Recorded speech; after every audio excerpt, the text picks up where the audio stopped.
भावना जी ये बताइए कि घर में अगर कोई नेगेटिव एनर्जी है तो हम कैसे पता करें? क्योंकि जैसे कई बार क्या होता है कि आप पैसा तो बहुत कमा रहे हो, हुँ, आपके बहुत फालतू के खर्चों में निकल जा रहा है, जैसे कोई मेडिकल एक्सपेंसेस आ हुँ, गए अननेसेसरली, मतलब कोई पहले से किसी को बीमारी नहीं थी बट अचानक से कुछ हो गया जिसमें बहुत पैसा लग गया, या फिर घर के बहुत सारे खर्चे आ रहे हैं, अचानक जी। से एसी खराब हो गया, फ्रिज खराब हो गया, ये खराब हो गया, वो खराब हो गया। तो इसके बारे में आप थोड़ा सा बताओ। इसके इसके बारे में ना मैं एक एग्ज़ाम्पल देके आपको बताती हूँ। मेरे क्लाइंट का जो रियल एग्ज़ाम्पल है, मैं किसी के घर का वास्तु करने गई, ठीक है? पंजाब में मैं गई थी। तो उनका एक बच्चा था यंग 24 इयर्स ओल्ड। तो उसका ना उनके पापा का सिर्फ़ एक ही सवाल था, घूम फिर के वो वास्तु करने के बाद यही बोलते थे कि मेरे बच्चे को ना बहुत ज़्यादा अलग-अलग सिम्पटम्स हो रहे हैं आजकल और इसका पढ़ाई में मन भी नहीं लग रहा और ये जॉब भी नहीं ढूँढ रहा, कुछ मतलब फर्दर स्टडीज़ में भी नहीं जा रहा, कुछ नहीं कर रहा और ये रूम में बैठ के पता नहीं क्या करता रहता है। तो मैंने बोला ऐसा क्यों हो रहा है? आपने इसकी कुंडली देखी है? बोल रहा हाँ, हमने दिखाई हुई है, आप भी देख लीजिए। मेरे को उन्होंने कुंडली दिखाई, मैंने देख लिया, समझ लिया चीज़ों को।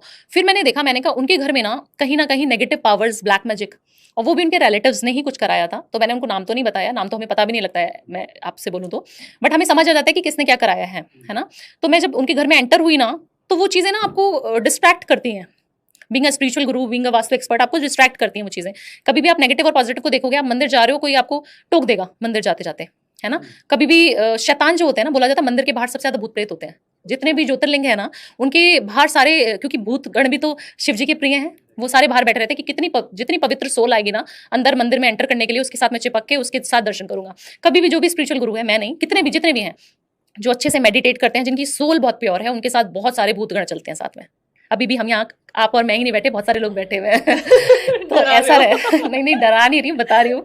तो अंदर हम जब जाते हैं ना रूम में, बच्चे के पर्टिकुलर उस लड़के के रूम में, तो उसका रूम ना बहुत ज़्यादा डार्क, बहुत ज़्यादा वॉयलेंट सी उन्होंने कार्टून्स वाली और कुछ भूत वाली, कुछ नेगेटिव इफेक्ट्स वाली उसने पेंटिंग अपने रूम में लगाई हुई थी। बोल रहा मुझे तो बड़ी अच्छी लगती है। मैंने बोला बेटा ये क्यों लगाई हुई है आपने? क्या हो गया बेटा? क्यों लगाई हुई है आपने? बोल रहा मुझे बहुत अच्छी लगती है मैम, ये मुझे बहुत मज़ा आता है इनको देख के।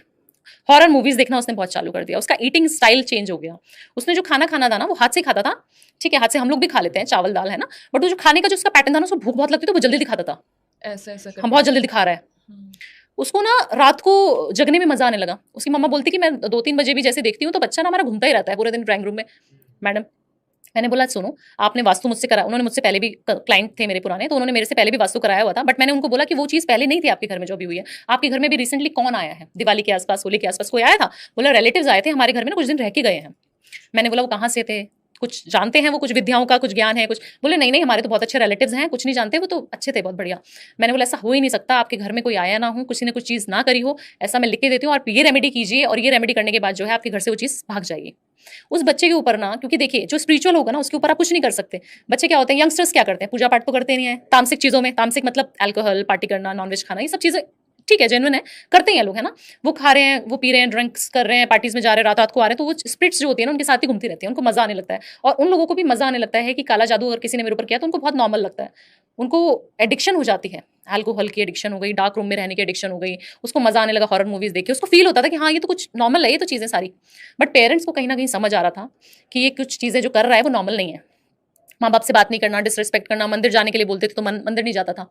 पहले वो बहुत स्पिरिचुअल होता था, बट वो मंदिर ही नहीं जा रहा, आप क्या कर लोगे? तो कहीं न कहीं पैसे का, जैसे मैंने बोला ना, पैसा इन्वॉल्व नहीं होता, कई जगह जो है कष्ट बहुत ज़्यादा है। हम तो डे टू डे लाइफ में मैं इतने सारे लोगों से बात करती हूँ कि मैं खुद डिप्रेशन में चली जाती हूँ कई बारी, और कई बारी हम घर का ऑरा चेक करके करके आते हैं। जैसे मैं उनके घर का ऑरा चेक करके आई तो मुझे खुद इतनी वॉमिटिंग, खुद ऐसा, क्योंकि आपका सारा ड्रेन आउट हो जाता है ना। पॉजिटिव लोगों के ऊपर हावी भी बहुत जल्दी होती हैं चीज़ें, कि आपकी सारी एनर्जी ड्रेन आउट हो जाएगी। आपने सारी एनर्जी तो वहाँ उस घर में लगा दी ना। 43 डेज़ लगे उस बच्चे को ठीक होने में, और विदिन 43 डेज़ वो ठीक हो के बैक टू नॉर्मल लाइफ आ गया। और बहुत सुकून मिलता है सच्ची में ये सब करने के बाद। जब आपको फ़ील होता है ना कि आपके क्लाइंट्स खुश हैं और आपको एप्रिशिएट कर रहे हैं और इतने सारे अच्छे विशेज़ आपके लिए भेज रहे हैं, तो बहुत अच्छा लगता है कि हाँ, मैं बहुत अच्छे पाथ पे हूँ और शायद गॉड ने मुझे, क्योंकि देखिए कोई भी स्पिरिचुअल जर्नी में ना बिना भगवान की ब्लेसिंग्स के नहीं पहुँच सकता। और जिनको भी जो भी एस्ट्रोलॉजर हैं, वास्तु कंसल्टेंट हैं, उन लोगों को चुनता है भगवान, हम नहीं उनको चुनते कि मैं as a Bhavna vastu expert बन जाऊँ। राइट। एस्ट्रोलॉजर, मैंने पढ़ाई तो कुछ और ही करी है, बी-फार्मेसी करी है। मेडिकल इंडस्ट्री में इतने सारे काम किया मैंने। मुझे कहाँ से वो ज्ञान आया, भगवान ने मुझे कैसे चुना, मेरी जर्नी बहुत अलग है, डिफरेंट है। उसके ऊपर एक और पॉडकास्ट करना पड़ेगा आपको। लाइक तो अगर ऐसे